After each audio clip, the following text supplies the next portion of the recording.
Estaba en estos días, a mí me encanta caminar, bueno, me encanta esas cosas que a uno le gustan mucho, pero no hace, algo así. Me encanta la naturaleza y estaba viendo en estos días unos, ¿cómo se dicen? Caminos. Senderos, gracias, senderos. Uno de los senderos más largos del mundo, y encontré que había muchos. En una página de Red Bull encontré un post o un artículo que se llamaba Senderos que no son para débiles. Senderos que no son para débiles. Entonces, pues me llamó la atención, inmediatamente me puse a leer y bueno, hacían como un recuento de los senderos más largos, más espectaculares, pero también más difíciles del mundo. Y vi uno que es uno que me encantaría al menos hacer 1 kilómetro de él, que es en Canadá. Es en Canadá. Recorre 24.000 kilómetros. 24.000 kilómetros. Es el sendero más largo del mundo. El resto están como de 6.000, 5.000. Este es una cosa enorme, enorme. Está para caminar y para ir a caballo o en bicicleta. Espectacular. Y me conecté mucho con este tema del sendero por la predicación de hoy. Yo no sé si ustedes se percataron cuando leyeron el libro de los Hechos que Pablo habla de la fe como un camino. Se refiere a las penalidades que pasa a causa del camino y todas las persecuciones que viven los del camino. Porque la fe se entiende así, como un camino. De hecho, en Timoteo él habla que él ha corrido la carrera y ha peleado la batalla de la fe y que ya por fin ha terminado y espera recibir la corona que le fue prometida. El camino de la fe. Y pensé, este texto de hoy realmente es un colador. ¿Sí? Esto es un colador. Es como un filtro. Como que tamiza la iglesia. Porque es un texto muy difícil. Es un texto que de entrada nos va a anunciar Jesús los sufrimientos que van a llevar a cabo o que van a venir sobre aquellos que quieran seguirlo a Él. ¿Sí? Sufrimientos que van a venir solamente por la causa de seguirlo. Y pensé en esto, que realmente, pensando en el cristianismo y en la fe como un camino que uno sigue, ¿cierto? Uno de esos senderos que uno toma. Realmente este sería como esa clasificación de la página de Red Bull, uno de los senderos que no son para débiles, porque vamos a ver lo complejo que es. Vamos a orar para que el Señor abra nuestro entendimiento, traiga a nuestro corazón luz, pero también que filtre, y hemos venido hablando de esto varias veces, filtre, digamos, entendimientos y comprensiones distorsionadas acerca de lo que implica seguirlo a Él. Padre, nosotros en verdad somos un saco de motivos mezclados cuando te buscamos a ti.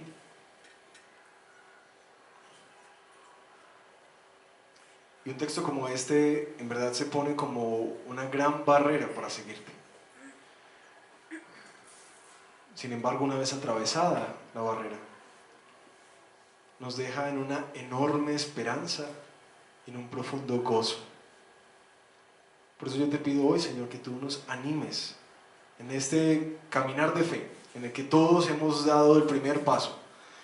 Anímanos a perseverar en medio de los sufrimientos, trabajando con esmero por el reino tuyo, mientras esperamos con esperanza tu venida. Te lo pedimos en el nombre de Jesús. Amén. Amén. Bueno, abran por favor Marcos, el Evangelio de Marcos, capítulo 13. Si no tienen Biblias, por ahí están al lado de ustedes. Tómenlas sin vergüenza.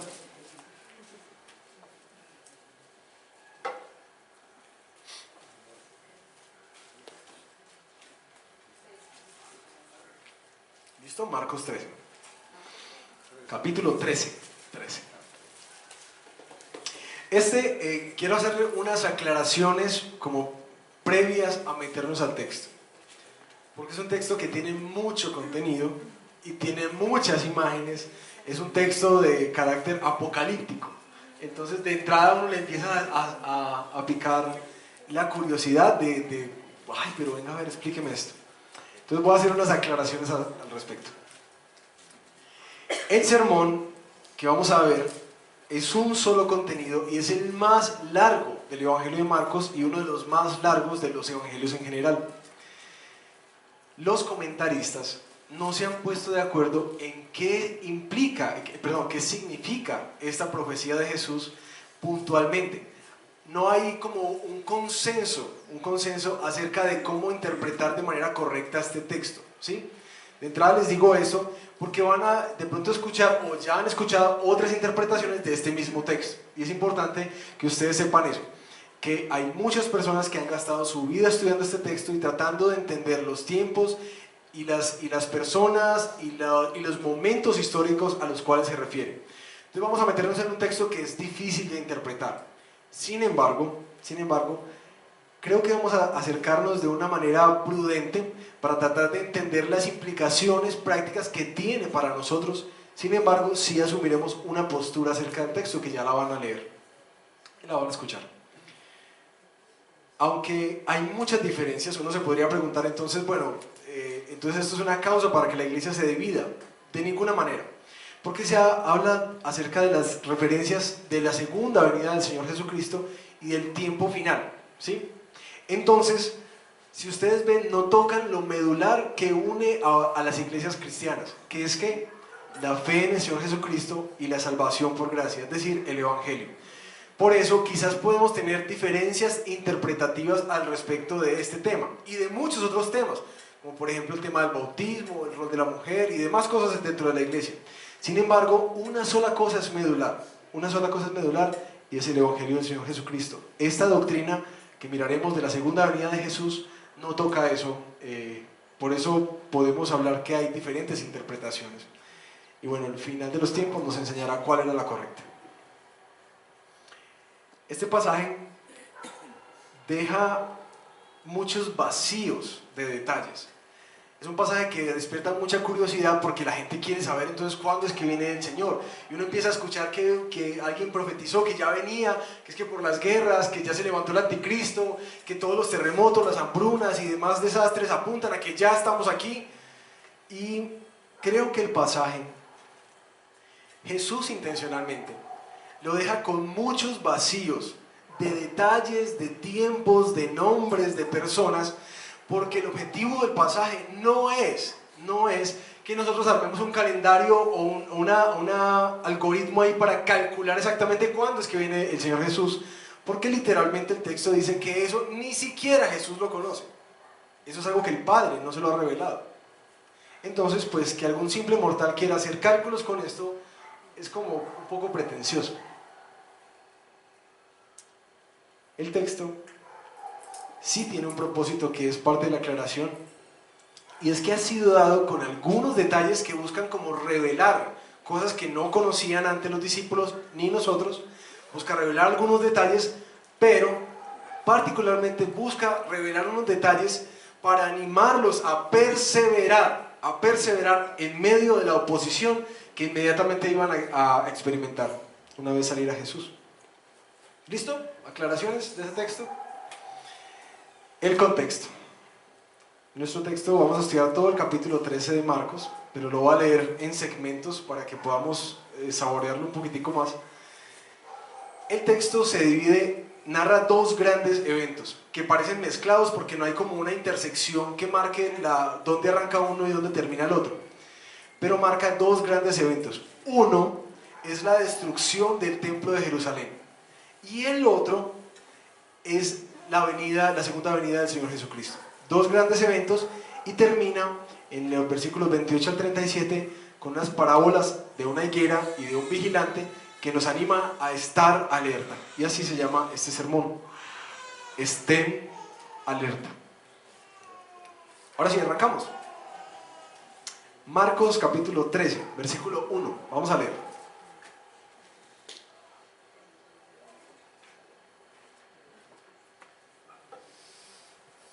Cuando salía Jesús del templo, le dijo a uno de sus discípulos: «Mira, maestro, qué piedras, qué edificios». «¿Ves todos esos grandiosos edificios?», contestó Jesús. «No quedará piedra sobre piedra, todo será derribado». Más tarde, estaba Jesús sentado en el monte de los Olivos frente al templo, y Pedro, Jacobo, Juan y ahora Andrés le preguntaron en privado: «Dinos, ¿cuándo sucederá eso? ¿Y cuál será la señal de que todo esto está a punto de cumplirse? Tengan cuidado de que nadie los engañe, comenzó Jesús a advertirles. Vendrán muchos usando mi nombre, dirán, yo soy, y engañarán a muchos. Cuando sepan de guerras y de rumores de guerras, no se alarmen. Es necesario que eso suceda, pero no será todavía el fin. Se levantará nación contra nación y reino contra reino. Habrá terremotos por todas partes, también habrá hambre. Esto será apenas el comienzo de los dolores. Pero ustedes cuídense.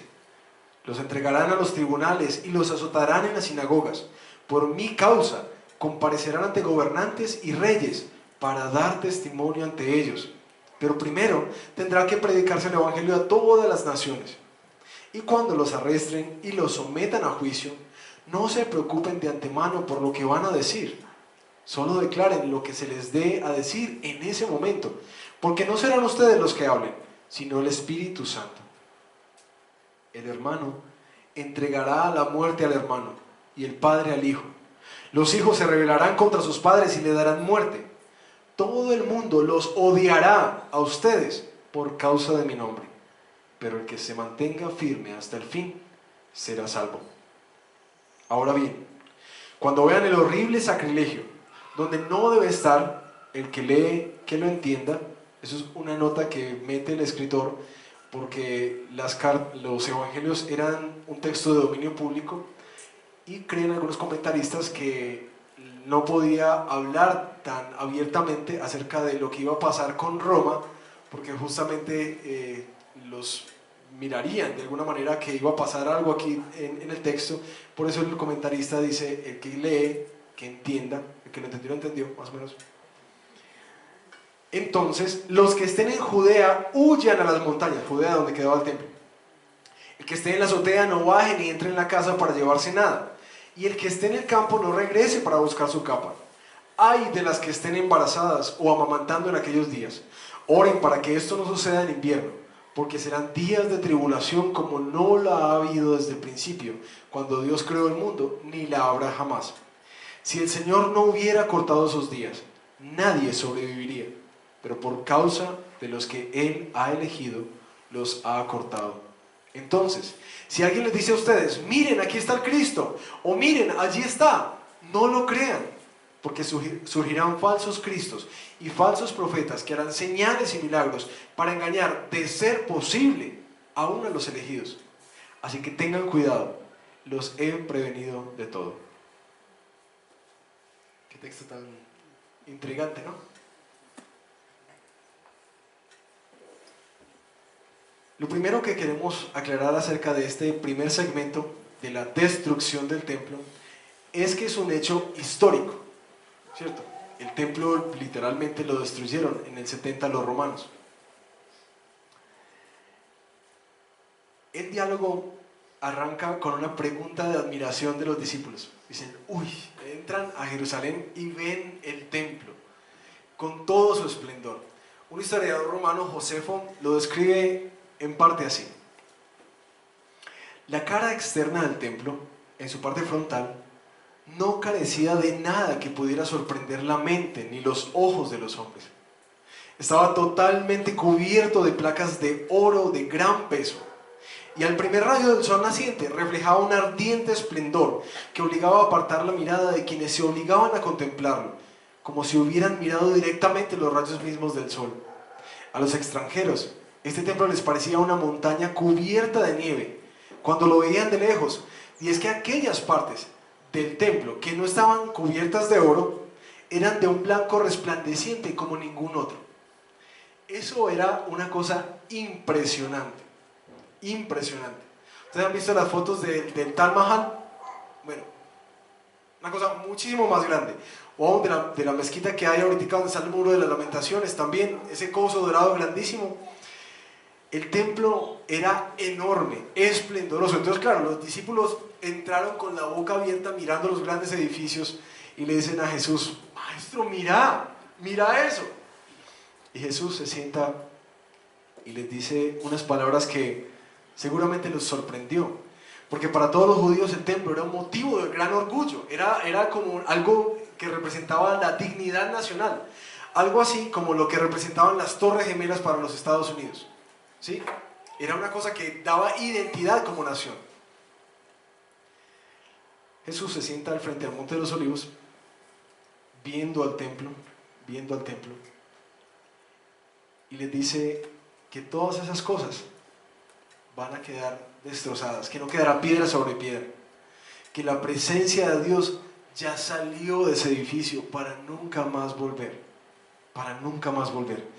y que como Él ya no estaba ahí, nada de todo ese esplendor valía un peso, ya nada de eso valía nada, eso va a terminar acabado. Jesús comienza a declarar no solamente una profecía, sino ese juicio que vendría sobre el pueblo de Dios. No solamente está diciendo como si fuera un adivino, no, esto le va a pasar estas cosas, no, está declarando una profecía en contra de su pueblo, el juicio que vendría.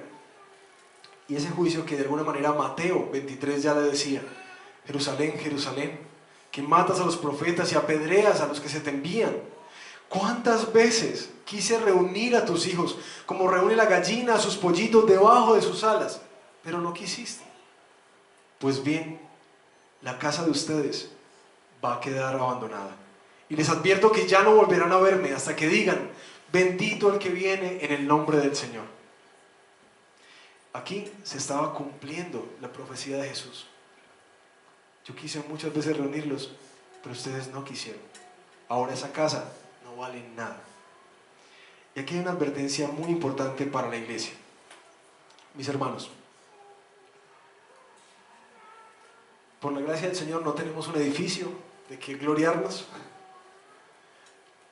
pero cuando el Señor traiga eso a nosotros, creo que una de las cosas importantes que necesitamos entender es que una edificación no vale nada si el Señor no está en ella. Y lo mismo para aquellos que son líderes de ministerio, que están construyendo algunos programas dentro de la iglesia, dentro y fuera de la iglesia. Un ministerio que no tiene a Dios como el centro, por muy esplendoroso que se vea, no vale nada, no vale nada. Y hay una advertencia para aquellos que quizás llevan mucho tiempo, escuchando el llamado del Señor, Yo quisiera animarte a atiéndelo.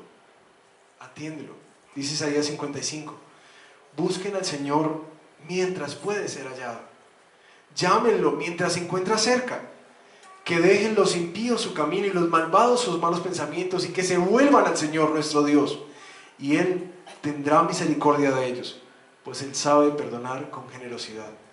Y una de las cosas que este texto nos deja ver claramente es: si hay un tiempo en donde el Señor dirá, no más. Por eso, si has escuchado muchas veces el llamado del Señor, apúrate a responder, ¿sí?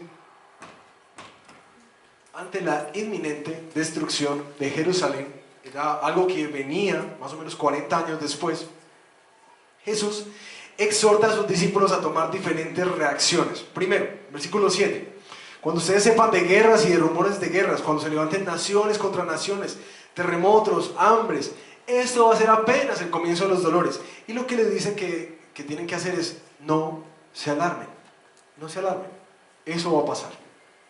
Versículo 11, cuídense. ¿Por qué? Porque los van a entregar para ser perseguidos, y cuando los arrastren y los sometan a juicio, no se preocupen de lo que van a decir. ¿Por qué? Porque el Espíritu Santo les va a dar exactamente qué hablar. Versículo 14, cuando vean ese horrible sacrilegio, y algunos comentaristas dicen que eso se refería, lo que quería decir como que el que lo entendió, cuando leíamos ahorita, quiere decir como que cuando ustedes vean que se iza la bandera romana sobre el templo, sobre el altar de los sacrificios, sepan que tienen que salir corriendo de ahí. La estructura del texto es como un sándwich. ¿Ustedes conocen eso? Es como pan, lechuga y la carnita. Entonces sería una hamburguesa. Es como un sándwich. Eso se llama un quiasmo. El texto que acabamos de leer arranca hablando de engañadores y termina hablando de engañadores. Después continúa con las guerras internacionales y arribita están también las guerras que van a venir sobre Judea. Entonces, engañadores, guerras, y lo que está lo que está en el centro, lo que importa, la carnita, es la persecución que van a sufrir a causa del nombre del Señor. ¿Por qué una estructura como esta es importante? Porque los escritores bíblicos la utilizaron mucho para señalar lo que era más importante en este aspecto, pero también porque dentro de tantos detalles nos deja ver qué es puntualmente lo que nos está advirtiendo del engaño, ¿cierto? Falsos profetas y falsos mesías, de las guerras que van a venir, calamidades, hambres y desastres naturales que van a venir, y por último, y lo central, que es que van a ser perseguidos por ser creyentes. Una cosa muy importante de esta predicación es que tú y yo entendamos que lo que Jesús dijo se cumplió. Y bueno, no sé si de pronto los que no les guste mucho la historia se duerman en esta parte, pero hagamos el esfuerzo. En el año 70, 40 años después de que Jesús profetizó esto, el emperador Tito sitió a Jerusalén. ¿Saben qué es un sitio? Cierra todas las vías mercantiles de la ciudad, como Jerusalén es una ciudad amurallada, las cerraban y no permitían el paso ni de alimentos ni de agua. No entraba ni salía nada. Por eso, eso que ya antes había pasado en la historia en el Antiguo Testamento, vuelve a suceder. Y lo que pasa, dice el historiador Josefo, es que fue una cosa tan desastrosa. Esto históricamente se conoce como la guerra de los judíos. Lo pueden buscar por Google. Fue una cosa tan desastrosa y el hambre era tanto, y el sufrimiento era tanto, que las personas empezaron a comerse unas a otras. Empezó a haber canibalismo a causa del hambre. Y los judíos, con su fervor nacionalista, empezaron a pelear aguerridos contra ellos. Pero en el punto que vieron que el templo se estaba ya incendiando, empezaron como a lanzarse contra las espadas romanas y a tirarse al fuego, porque era como una dignidad morir ahí en el templo. Eso fue una época de mucho sufrimiento. Otro historiador romano, Tácito, describe este tiempo de la historia así: estoy entrando en la historia de un periodo rico en desastres, lúgubre por sus guerras, desgarrado por las sediciones, negativo, salvaje en sus pocas horas de paz. 4 emperadores en ese tiempo perecieron a espada. Hubo 3 guerras civiles, hubo más con extranjeros y algunas se dieron a la vez. Italia fue angustiado por desastres desconocidos hasta entonces, o recurrentes tras el paso de los tiempos. Además de las múltiples desgracias que sobrevinieron a la humanidad, hubo prodigios en el firmamento y sobre toda la tierra, advertencias expresadas por relámpagos y truenos, y profecías del futuro, tanto gozosas como sombrías, inciertas como claras. Era un tiempo de mucha oscuridad, de mucha oscuridad. Lo que vino, lo que Jesús había profetizado, que los historiadores romanos empiezan a decir, eso pasó, eso pasó. Ahora, nuestro texto nos muestra tres cosas de las cuales nosotros o estos creyentes necesitaban cuidarse: engañadores, de los rumores y de la persecución. Dice que había unos engañadores, unos falsos profetas. Josefo entra dentro de la historia de esto, que muchos, aun siendo pagos por los romanos, empezaron a profetizar a los judíos que tenían que ir al templo, que corran a los patios del templo, porque ¿saben qué? Dios los va a salvar. Les empezaron a decir mentiras, algo que Dios había decretado que iba a ser destruido. Falsos profetas se levantaron para decir, no, pero ahí va a venir la prosperidad del Señor, corran para allá. Bueno, cuando llegaron, encontraron la muerte en esa voz. Por eso dice Jesús a sus seguidores: tengan cuidado, cuando empiecen a escuchar que yo estoy aquí y que vienen otros mesías y otros salvadores, no atiendan esa voz, porque yo ya he dicho algo, y es que se va a destruir.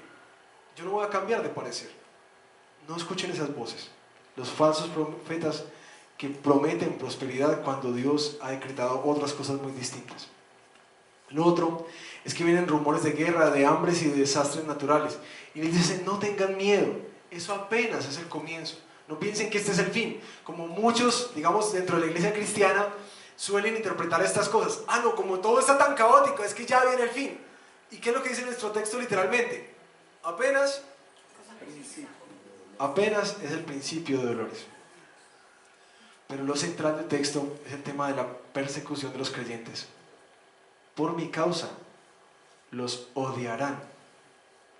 Y una de las cosas interesantes, versículo 10, es que el evangelio tiene que predicarse a todas las naciones, y dice que los van a coger presos justamente para dar testimonio a los gobernantes y a los reyes. Es muy curioso que si ven la persecución, ¿cuál es el propósito de Dios en ella?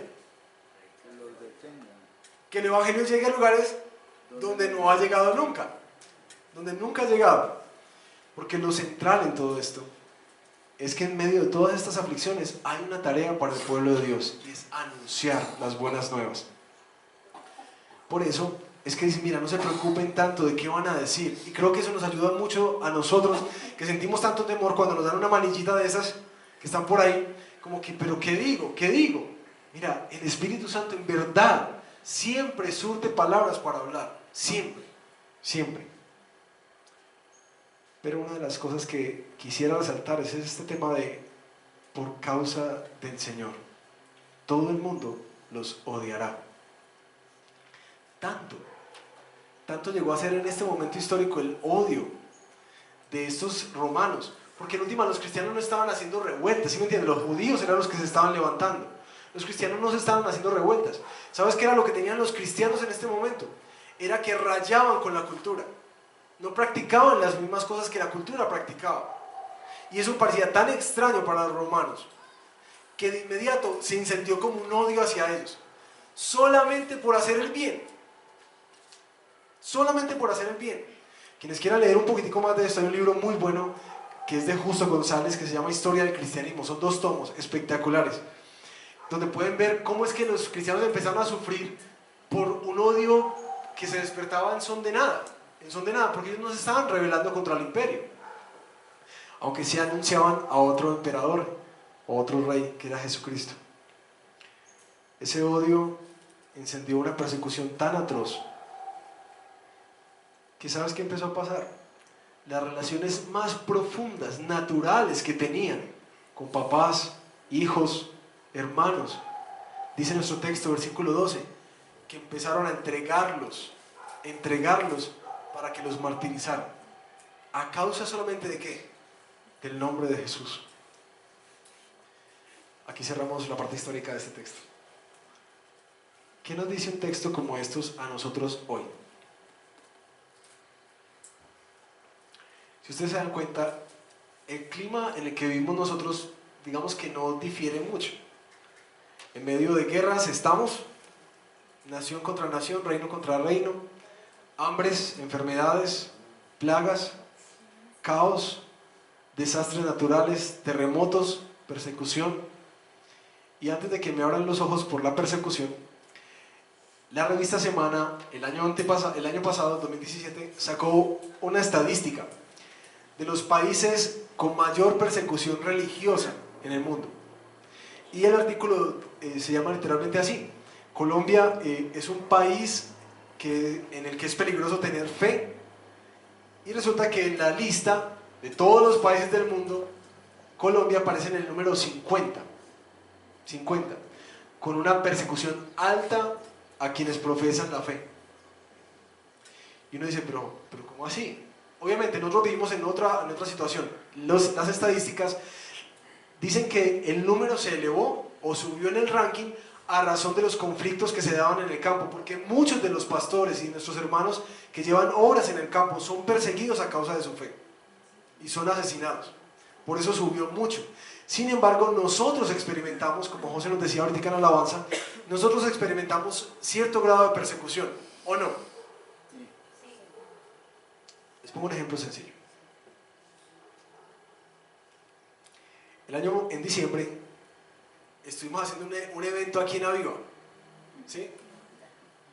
De Navidad, y con coros y demás, para quienes de pronto no estuvieron, bien especial.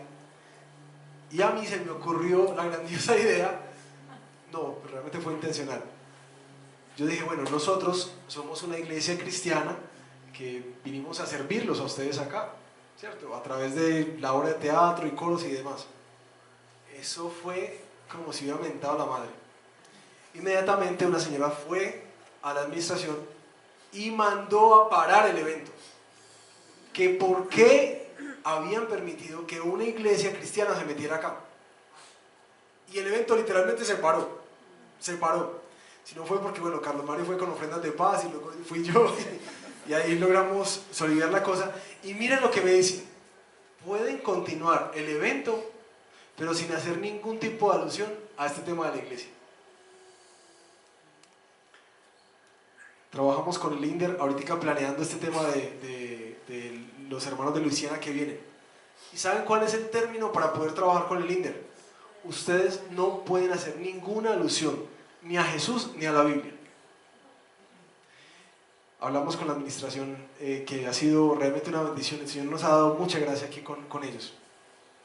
Me dijo: Jonathan, tú sabes cuál es la condición si quieren hacer un evento en Aviva. No puedes hablar de Jesús ni de la Biblia. ¿Hay persecución o no? Todavía no tenemos a ese grado de sufrimiento, pero realmente no somos tan libres de proclamar nuestra fe. ¿Sí lo ven? 4 advertencias que este texto nos deja con respecto a lo que pasó con los judíos y que tiene implicaciones para nosotros ahora. Primero, no nos dejemos llevar por las apariencias de los falsos profetas que prometen que Dios quiere siempre prosperidad, cuando muchas veces Dios quiere traer o disciplina, o enfermedad, o dificultades a tu vida para tratar tu corazón. ¿Sí? Mucho cuidado con esta teología de la prosperidad que dice que Dios siempre quiere lo mejor para ti, pensando en términos de plata, salud y prosperidad. 2. Tengamos cuidado también, en especial, de no perder nuestro corazón cuando empezamos a sentir tanto tema de dolor, sufrimiento a causa de las guerras y de los desastres naturales. Porque muchas veces dentro de la iglesia empieza como a haber un pánico de todo está perdido, todo está mal. Y la verdad es que estas cosas Dios ya las había anunciado. Por eso el creyente no pierde su corazón en esto, porque sabe que Dios todavía está dirigiendo el curso de la historia. Y una de las cosas particulares que son las más preciosas de este texto es que, si ustedes ven, Jesús está narrando toda una cronología de eventos desastrosos hasta su venida. Hasta su venida. Y lo primero que a mí me saltó de este texto es: qué descanso saber que todo está calculado. Todo. Que aún los sufrimientos, las persecuciones, el hambre, los terremotos, nada de eso se ha salido del cauce de Dios. Porque a veces cuando vemos las noticias uno piensa como que la historia se desbordó, que esto no tiene ni pies ni cabeza, que nadie sabe esto para dónde va. Pero uno encontrarse con un texto de esto, yo anhelo que en tu corazón refuerce esta teología y esta doctrina tan preciosa de la soberanía de Dios sobre la historia de la creación, sobre toda la historia de la humanidad, que Él sabe que está haciendo, que todo el caos que vemos aún está articulado dentro de lo que Él quiere hacer. Tanto que, si vieron el texto, dice que Dios acortará esos días de tribulación por amor a los elegidos. Tanto poder tiene Dios como para decir: ¿sabes qué? Voy a recortar esto, o voy a ampliarlo, voy a permitirlo, o voy a quitarlo. Así de poderoso es el Dios al que tú sigues. Y sé que estas son doctrinas que uno puede articular acá, pero que en la práctica son muy difíciles de vivir. Porque imagínate que tú comprendieras en verdad y vivieras como si Dios fuera soberano sobre tu vida. ¿Cierto? Que Él tiene control de todo, que Él sabe todo el panorama, que Él sabe cada detalle de lo que viene, cada detalle de los sufrimientos, de lo que está logrando en tu corazón. Imagínate solamente que tú vivieras de esa manera. ¿Cómo criarías a tus hijos por los cuales sientes tanto temor? ¿Cómo vivirías el futuro financiero de tu familia, de tu hogar, por el cual tantas veces te sientes como tan angustiado? No es un descanso en verdad, que uno pudiera descansar en verdad que el Señor gobierna la historia y que gobierna tu vida la gobierna también, no se le sale el cauce, nada de lo que te pasa. Tercera advertencia.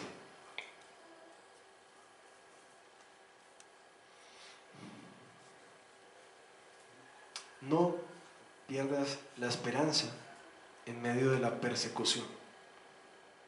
Y creo que para nosotros, como iglesia, en medio de un contexto que nos ha puesto tantos frenos a todo lo que queremos hacer, yo quisiera animarlos, mis hermanos, en que este texto es, mira, el Señor es también Señor de estas imposiciones y de estos imposibles.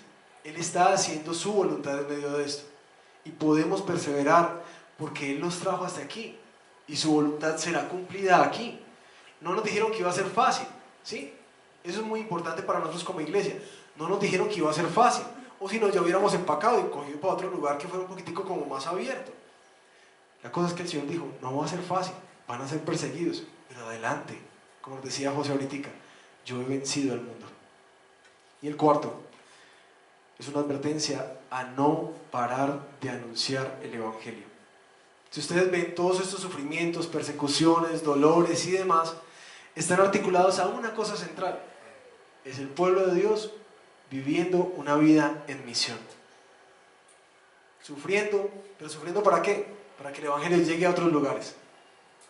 Y yo pensaba esta mañana, yo decía, ¿qué tanto es esto? Es decir, los puso ahí a padecer solamente para que el Evangelio llegara a unos lugares donde no iba a llegar. Y muchas veces yo creo que uno necesitaría añadir esa pregunta a todos sus sufrimientos, sean económicos, sea que tuviste un accidente, una enfermedad. Uno se centra mucho en, pues, la desgracia que me pasó. Pero las desgracias en este texto están articuladas con el propósito de Dios de que hables a otros lugares. Y creo que aquí hay más de uno que se ha sorprendido en medio de sufrimientos que los llevaron a anunciar esperanza a personas que de ninguna otra forma te hubieras encontrado con ellas, ¿sí? Vamos al segundo segmento, que es mucho más corto. Capítulo 13, versículos 24 al 27. La segunda venida de Jesús.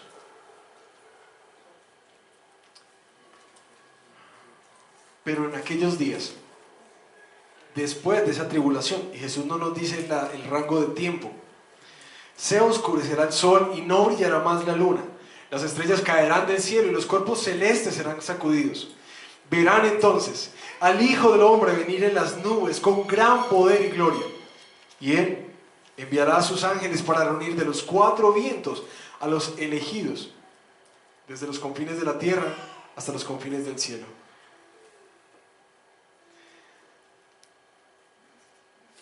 Jesús narra aquí otro acontecimiento, que si se dieron cuenta lo metió ahí como de forma poco preparada, fue como alguna mezcla ahí. Y eso es algo característico de este género apocalíptico, que se mezclan muchas imágenes y tiempos. Jesús, a diferencia del anterior, de ese juicio que vendría sobre los judíos, acerca de su segunda venida, dice que no hay nada que los prepare. Es decir, ya no hay como, no, cuando ustedes vean esto, entonces esto, y cuando sientan esto, y cuando pase esto, ya no hay eventos como premonitorios, como algo que te está anunciando que va a venir. Dice, cuando yo venga, no hay ningún anuncio. Nadie sabe cuándo será. No hay señales que predigan ese momento exacto. Dice solamente que para aquellos días se producirá una gran conmoción cósmica, que la venida de Jesús ya no va a ser secreta, como muchas veces en el Evangelio de Marcos lo hemos estado viendo, que va a ser pública, que todo ojo le verá, que no es como que, uy, no, eso pasó por ahí en la India, no, todo ojo le verá, como si somos un globo terráqueo, pues allá el Señor se lo inventará, pero todo ojo sabrá que el Señor ha venido. Por eso les dice y les advierte, mira, no vayan tras voces de que digan que aquí está o que aquí está. Todo ojo verá eso. Dice el texto, versículo 27. De una manera curiosa el texto, como que no aborda muchos de los elementos apocalípticos, como esos paseos que se daba Daniel por el cielo, por el infierno, o Ezequiel, acerca de que un ángel lo tomó y lo llevó y le mostró esto o aquello. Esto no tiene nada de eso. No tiene tampoco nada acerca de la guerra final, ¿cierto? De la lucha y de la oposición de Satanás. Ni tampoco tiene nada acerca del juicio venidero. Solamente tiene un elemento que es lo que resalta Jesús aquí, que Él va a mandar a recoger de todas las partes de la creación a sus elegidos. Estos elegidos son tan cuidados por el Señor que a causa de ellos va a recortar los días de tribulación. Estos elegidos de ser posible, van a buscar ser engañados por aquellos falsos profetas. Y estos elegidos son los que en últimas Él mismo va a recoger. Y una pregunta teológica que sale aquí es, ¿quiénes son estos elegidos? ¿Sí? ¿Quiénes son? Porque lo menciona 3 veces el texto. Es un pueblo que Dios escogió, personas que Dios eligió previamente, como dice Efesios 1. ¿Y cómo sabemos nosotros quiénes son? Porque eso ha sido como una discusión teológica a veces. Pero ¿cómo sé si yo soy elegido o no? La verdad es que es muy simple. Porque perseveras. ¿Quieres saber si eres elegido? Persevera. El que persevere hasta el fin, ese será salvo. Ay, pero ¿cómo así? Eso es como muy... Sí. Hay una seguridad que trae el Espíritu Santo de Dios a nuestra vida, dice el libro de los Efesios. Pero en últimas, ¿qué es lo que prueba realmente que alguien ha sido elegido? Sino que es que ha perseverado hasta el fin, siendo fiel a su Señor. Por eso, mis hermanos, una nota ahí publicitaria. Cuando ustedes escuchen que algún artista famoso se convirtió, ¿cierto? Como muchos que han salido por ahí, yo les pido, démosle un tiempito. Sí, démosles un tiempito. Porque obviamente la efervescencia del momento de quebrantamiento puede ser mucha, pero necesitamos ver, porque el cristianismo y la verdadera fe se ve en el tiempo. Y muchos de ellos suben así como espuma y de pronto ¡pum!, desaparecen de la nada. ¿Sí? Una aplicación de este segundo segmento para nosotros. Lo relevante y más importante de este texto es que lo que Jesús dijo se cumplió. Y esta segunda profecía que lanza también se cumplirá. Y esa es la esperanza que nosotros tenemos en el sufrimiento. Esto es lo que yo les digo acerca de tener una cosmovisión cristiana, una cosmovisión bíblica acerca de la vida. Muchos de nuestros vecinos, aún nosotros mismos, tenemos preguntas muy grandes acerca de la vida, como estas. ¿Por qué el mundo está como está? ¿Por qué es que nada me hace a mí verdaderamente feliz? ¿Por qué sufren las personas buenas en el mundo? ¿Dónde está Dios en medio de todas estas calamidades? ¿A Dios será que le importa la injusticia y el mal en el mundo? ¿Alguna vez será que nosotros podremos experimentar verdadera paz? ¿Dónde está la justicia de todos los abusos que quizás se han cometido contra mí? ¿Por qué no se puede arreglar el mundo con un buen gobierno, una mejor educación? Todas y muchas más, todas esas preguntas y muchas más, son preguntas naturales que todos nosotros tenemos. Y aquí es donde una cosmovisión bíblica se articula para dar respuesta y para dar esperanza a nosotros. Todo ese tema del sufrimiento del mal, ¿qué nos dice este texto? ¿Qué nos enseña? Que todo eso ya Jesús lo había advertido. Que todo el mal del mundo es parte de vivir en una creación que le dio la espalda a su creador. De vivir en un mundo caído. ¿Y qué esperabas? Eso es lo que produjo el pecado en nuestra vida. La creación entró en crisis. Y como dice Pablo en la carta de Romanos, toda la creación aún gime hasta que por fin llegue el día en que va a ser redimida. Porque todo está hecho un caos. Así que cuando alguien te pregunta, pero ¿por qué todo está tan mal? Es decir, ¿algún día experimentaremos paz? Sí, la experimentaremos, pero no con un buen gobierno, ni con buenos programas educativos. La experimentaremos cuando venga nuestro Señor. Hacia allá se dirige la historia. Mientras tanto, nosotros aguardamos con esperanza la venida de nuestro Señor, que prometió que lo iba a hacer y lo va a cumplir, como muchas otras promesas que ha hecho en el pasado.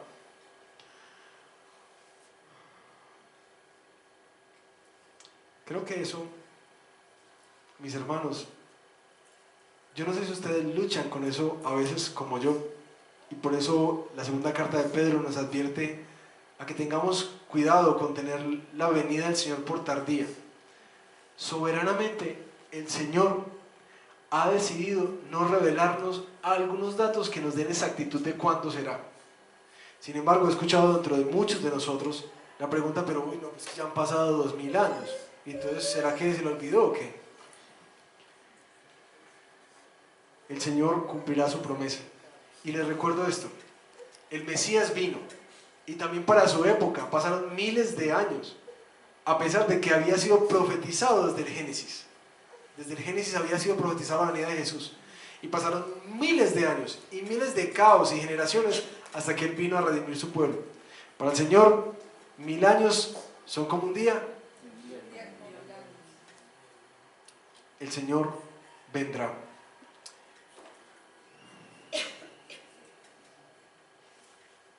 Dice versículo 28 al 37, la tercera parte, que es la parte de las parábolas, y es una exhortación.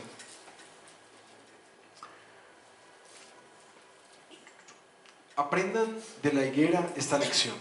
Tan pronto como se ponen tiernas sus ramas y brotan sus hojas, ustedes saben que el verano está cerca. Igualmente, cuando vean que suceden estas cosas, sepan que el tiempo está cerca, a las puertas.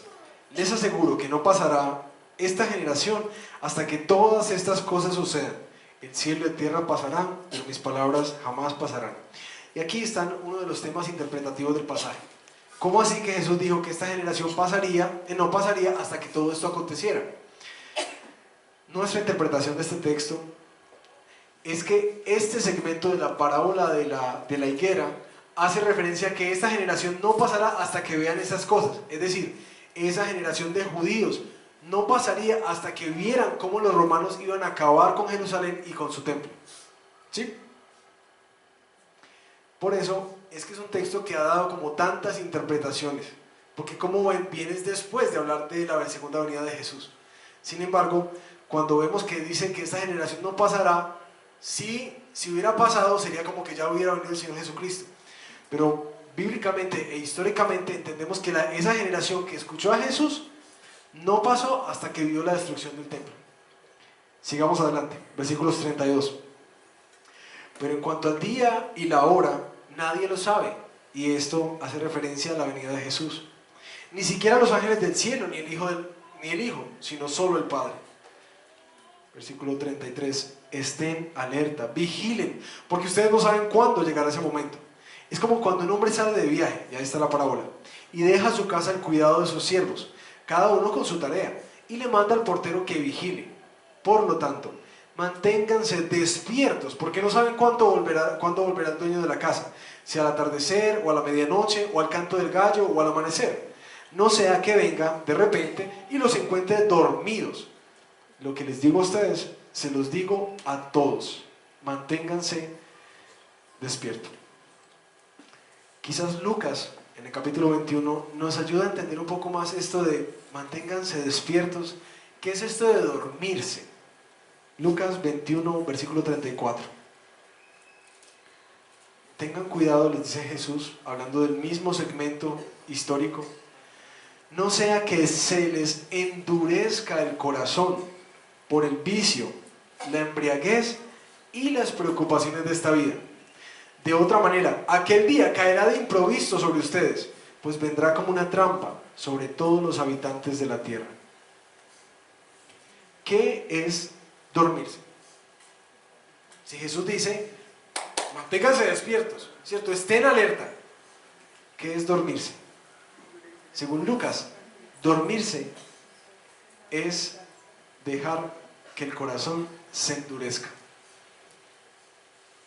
por los vicios y las cosas que deseamos, por la embriaguez y en las cosas en las que nos satisfacemos y por las preocupaciones de esta vida. Hágame el favor. Las preocupaciones de esta vida, enuméremelas, ayúdeme. Dinero, salud, relaciones, ¿qué más? Trabajo, los hijos, bienestar, estabilidad, ¿qué más? Belleza, poder. ¿Quién va a quedar de presidente? Las preocupaciones de esta vida adormecen el corazón. ¿Ah?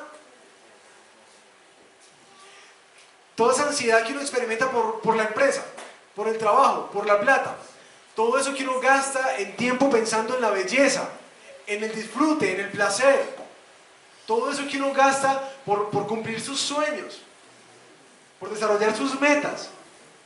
Dice literalmente este texto, eso adormece el corazón. Entonces, ¿qué es estar despierto?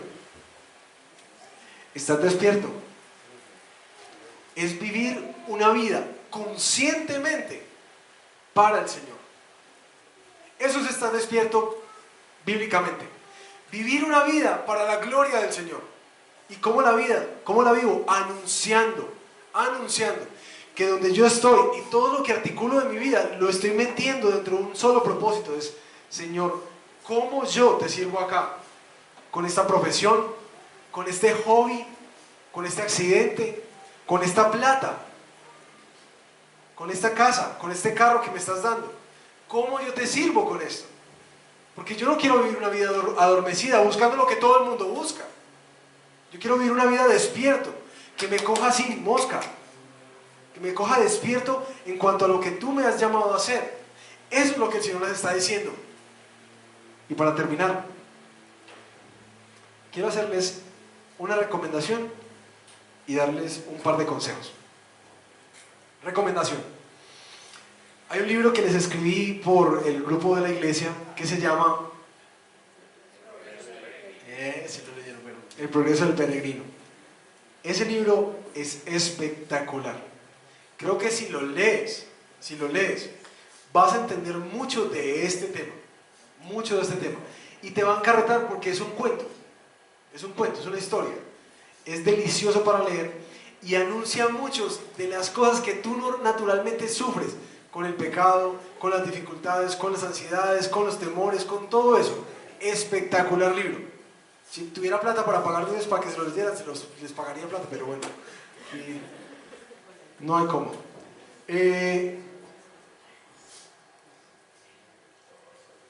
Culminando con ese tema de los senderos más grandes del mundo, había también una recomendación para principiantes. ¿Cierto? Si tú quieres hacer este sendero, entonces tú tienes que prepararte así, físicamente, qué cosas tienes que llevar, qué cosas tienes que prever. Era una lista enorme acerca de cómo uno prepararse para empezar a andar ese camino. Creo que en este camino de la fe, si tú quieres mantenerte despierto, alerta, para empezar a caminar con determinación a lo que el Señor te está llamando a hacer, quiero darte 7 consejos. Primero, arrepiéntete de vivir una vida enfocada en ti, de vivir una vida adormecida, y empieza a creer en aquel que ha muerto para liberarnos del pecado y darnos vida en su propósito. Encontramos la felicidad y la realización en Él. Comienza ahora a vivir una vida para el Señor. Toma esa decisión, porque no va a pasar per se, tienes que decidirlo. 2. Comienza una vida de oración y de lectura diaria de las Escrituras. La palabra es lo que produce fe en nuestro corazón y la que nos ayuda a entender el carácter de Dios y los planes de Dios para nuestra vida. Si no tienes esa Escritura, te vas a perder. Te vas a perder en medio de todos los meollos, se va a atemorizar tu corazón, vas a terminar viviendo para ti. La palabra es la brújula que nos dirige en este camino. 3. Si eres nuevo, busca un discipulado. Busca que alguien te enseñe a escudriñar la palabra, que alguien te enseñe a escuchar la voz de Dios para tu vida, que alguien te enseñe qué implica ser creyente. Busca a alguien, eso no lo vas a hacer solo. Busca a alguien. Si quieres realmente comprometerte dentro de ese camino y crecer y vivir una vida para el Señor, intencionalmente tiene que partir de ti el deseo de que alguien te enseñe cómo hacerlo. Busca un discipulado. 4. Congrégate. Necesitas vivir la vida en comunidad y lo hemos hablado muchas veces. 5. Vincúlate dentro del servicio activo dentro y fuera de la iglesia. Una de las formas en que más crecemos es cuando somos desafiados a servir a otros. Por eso, si quieres prepararte para este camino, una de las cosas que te va a entrenar para servir afuera es que sirvas adentro de la iglesia. Voy con 5. 6. Busca intencionalmente madurar en tu fe.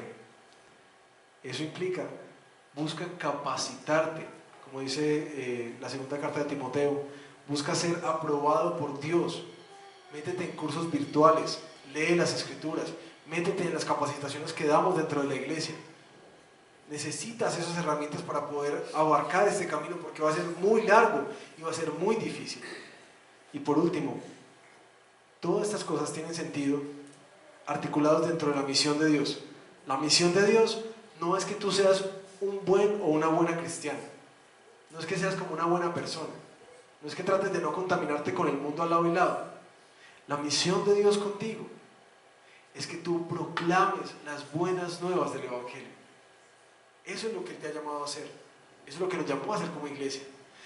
Por eso, como parte de este sendero que tienes que prepararte es a eso.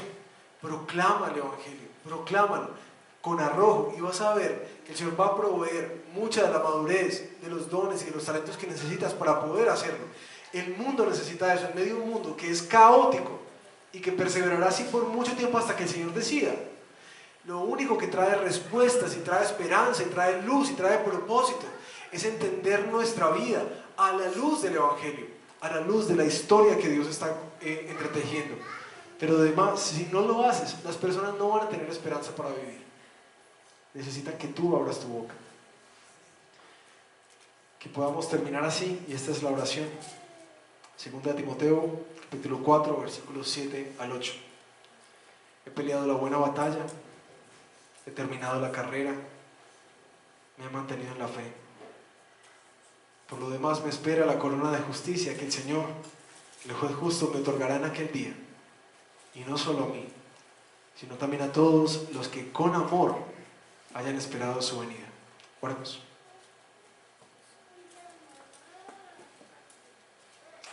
Señor, hoy nos preparamos para tomar la Santa Cena.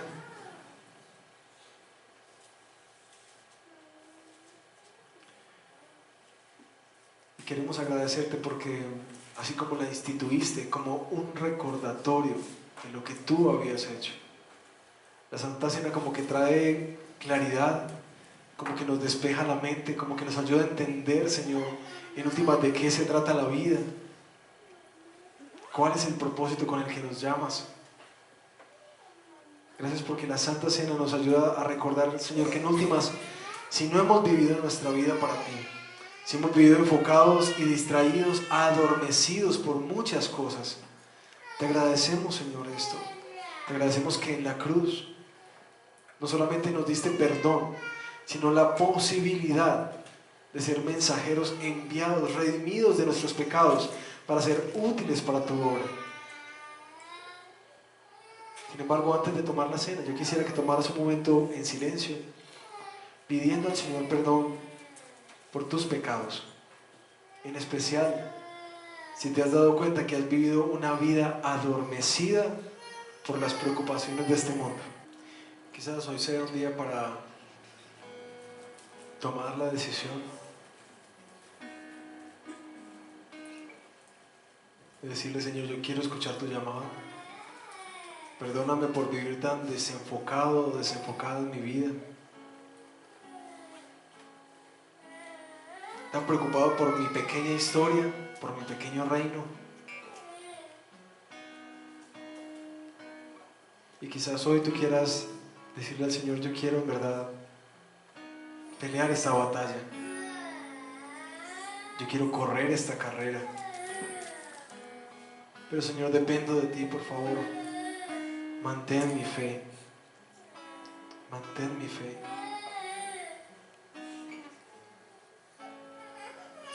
Y quisiera pedirte que, si ese es tu deseo, decirle: Señor, yo no quiero vivir más desenfocado, yo quiero meterme ahí. Yo quiero empezar a hacer este camino que, aunque se ve largo, que se ve difícil, que te representará varios desafíos, yo te ruego en el nombre de Jesús, prepara mi corazón, disponme para ti. Yo quiero gastar mi vida, pero en tu gloria, en tu reino. Yo quiero traer esperanza y ser vocero de esperanza para otros, mensajero de la reconciliación para otros, con Cristo. Úsame, Señor, por favor. Y si ese es un deseo que el Señor está poniendo en ti, ponte de pie. Ponte de pie. No quiere decir que estés preparado, no quiere decir que ya lo estás haciendo.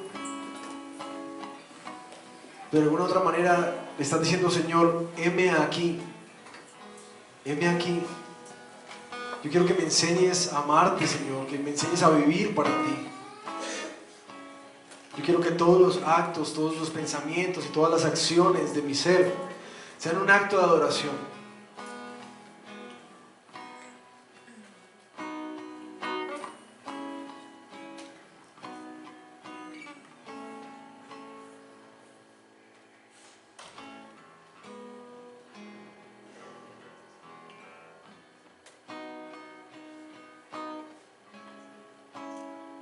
Señor, por favor, restáuranos, límpianos.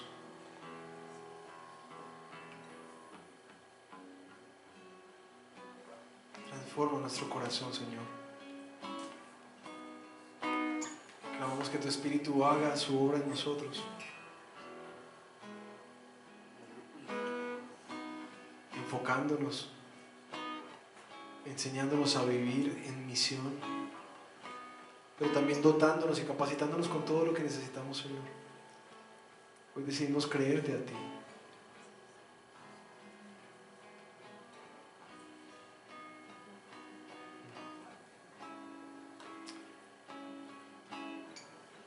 Y como una forma de recordar que el Señor nos ha dado otra oportunidad, que el Señor sí quiere limpiarte y usarte,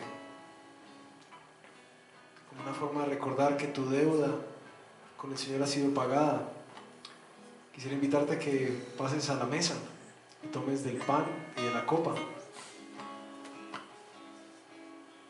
recordando que el Señor fue quien posibilitó esto, que posibilitó el que tú y yo fuéramos instrumentos de verdad útiles en sus manos, despiertos, alertas, dotados con su gracia para hacer su voluntad.